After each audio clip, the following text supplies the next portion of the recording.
Selamat bertemu kembali para peserta didik sekalian. Hari ini kita belajar materi tentang aku pribadi yang unik. Tujuan pembelajaran hari ini adalah setelah pembelajaran selesai, peserta didik diharapkan mampu memahami diri sebagai makhluk pribadi yang unik dengan segala kemampuan dan keterbatasan, sehingga kita dapat menerima diri dan bersyukur atas diri kita apa adanya. Para peserta didik sekalian, di hadapan Anda kalian ditunjukkan gambar manusia yang unik adanya. Ada yang duduk di atas kursi roda. Ada yang tertawa. Ada yang tidak lengkap anggota tubuhnya. Ada yang menangis. Singkatnya, inilah manusia yang berbeda satu dengan yang lain. Lalu pertanyaan, apa arti aku pribadi yang unik? Aku berbeda dengan dia. Dia berbeda dengan aku. Aku berbeda dengan yang lain. Umumnya, perbedaan itu meliputi 3 aspek, yaitu aspek jasmani, aspek rohani, dan aspek pengalaman hidup. Mari kita lihat satu persatu. Aspek jasmani, ciri-ciri badan. Warna kulit. Ada yang warna kulitnya kuning, hitam, coklat, dan putih. Rambut. Ada yang rambutnya lurus, keriting, dan berombak. Muka. Ada yang mukanya bulat telur, dan lonjong. Aspek yang kedua, aspek rohani, yaitu kepandaian bakat dan sifat. Kepandaian. Ada yang pandai ilmu matematika, sejarah, dan bahasa. Keterampilan. Ada yang bisa menari, ada yang bisa olahraga, ada yang bisa menjahit. Hobi. Ada yang hobinya piknik, ada yang hobinya membaca, dan ada yang hobinya berenang. Sifat yang menonjol. Ada yang ramah tamah, ada yang suka mengerti, ada yang bertanggung jawab, ada yang kibuan, ada yang kebapaan, ada yang berani, ada yang malu-malu, dan ada yang ngecut. Aspek yang ketiga, yaitu pengalaman hidup. Pengalaman hidup. Masing-masing pribadi manusia punya pengalaman hidup yang berbeda-beda satu dengan yang lain. Tidak ada yang sama. Ada yang lahirnya di rumah tempat tinggal, ada yang lahirnya di rumah sakit.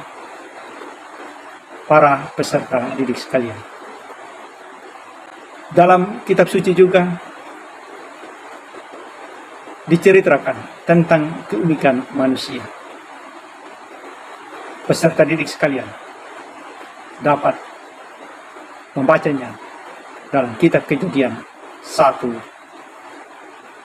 ayat 26 sampai dengan ayat 31. Itu berbicara tentang keunikan diri manusia. Kita dapat membaca dan mendalami makna dari pribadi yang unik dalam teks kitab suci tersebut. Dari teks tersebut, kita diharapkan untuk senantiasa saling menghargai dan saling menerima keberadaan kita, baik lewat kelebihan yang kita miliki, juga lewat kekurangan diri kita. Dalam situasi dan kondisi apapun diri kita, kita perlu menyadari diri karena kita adalah ciptaan Tuhan yang sama, dan setara harkat dan martabatnya. Karena itu, hendaknya semua perbedaan yang kita miliki tidak boleh membuat kita merasa sombong bila ada kelebihan diri kita. Dan jangan kita merasa lemah dan rendah diri apabila memiliki kekurangan diri kita. Tetapi, marilah kita tetap semangat dan percaya diri dalam melakukan aktivitas hidup sehari-hari. Selain dari itu, kita harus tetap dan selalu bersyukur dan berterima kasih atas hikmat dan berkat Tuhan dalam situasi apapun, termasuk keberadaan diri kita yang nyata, yang kita miliki sampai saat ini. Para peserta didik sekalian, materi hari ini, aku pribadi yang unik. Dijelaskan panjang lebar bahwa setiap manusia itu unik. Tak ada satu orang pun yang mempunyai kesamaan dengan orang lain. Bahkan manusia kembar sekalipun selalu mempunyai perbedaan. Perbedaan itu lebih jauh dan lebih dalam dari yang dapat dilihat, dirasa, didengar, dan dikatakan. Pada umumnya perbedaan ini yang membuat orang iri hati, bertentangan, bermusuhan, dan ingin saling meniadakan. Padahal dengan perbedaan itu, justru orang dapat saling memperkaya dan saling melengkapi. Perbedaan itulah yang menjadi keunikan setiap manusia. Keunikan itu bisa diamati dari hal-hal fisik, psikis, bakat, kemampuan, serta pengalaman-pengalaman yang dimiliki. Keunikan diri itu merupakan anugerah yang menjadikan diri seseorang berbeda dan dapat dikenal dan diperlakukan secara khusus pula. Untuk mengatasi perbedaan itu, diperlukan sikap menerima diri apa adanya. Jabatan dalam keorganisasian dapat digantikan oleh orang lain. Tetapi kedudukan setiap manusia dalam seluruh kerangka ciptaan tidak dapat digantikan oleh orang lain. Peran orang tua dalam keluarga dapat saja digantikan oleh orang lain. Tetapi peran sebagai ciptaan tidak mungkin digantikan oleh siapapun. Tuhan menciptakan setiap manusia dengan tugas yang khas di dunia ini. Orang yang bersikap positif akan menerima keunikan itu sebagai anugerah. Ia bangga bahwa dirinya berbeda. Ia bersyukur bahwa apapun yang ada pada dirinya merupakan pemberian Tuhan yang baik adanya. Dengan demikian, ia tidak akan minder. Ia tidak berniat menjadi sama seperti orang lain. Ia tidak akan menganggap dirinya tidak berharga. Ia tidak akan melakukan tindakan yang melawan kehendak Tuhan akibat ketidakpuasan terhadap dirinya. Hidupnya akan tenang dan mampu bergaul dengan siapa saja. Ada orang yang kurang menerima keunikan diri.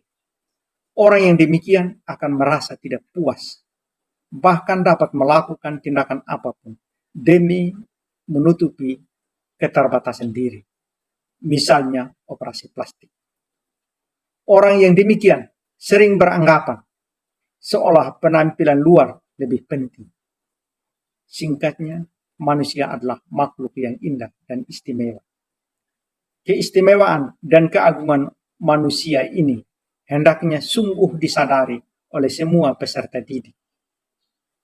Sebagai orang beriman Kristiani yang sungguh-sungguh ingin semakin memahami, menerima, bangga, dan percaya diri, Yesus adalah teladan yang paling utama dan pertama.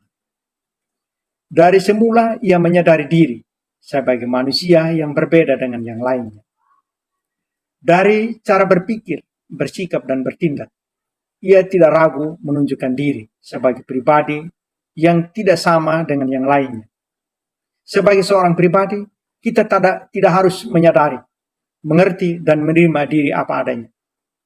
Dengan demikian, kita pun akan dapat semakin mengembangkan diri dan melakukan sesuatu dengan kesadaran diri, penerimaan diri, kepercayaan diri, dan perasaan aman diri yang tinggi. Dengan dasar itu, kita dapat mengisi hidup, meraih cita-cita, dan melaksanakan panggilan Allah. Selamat belajar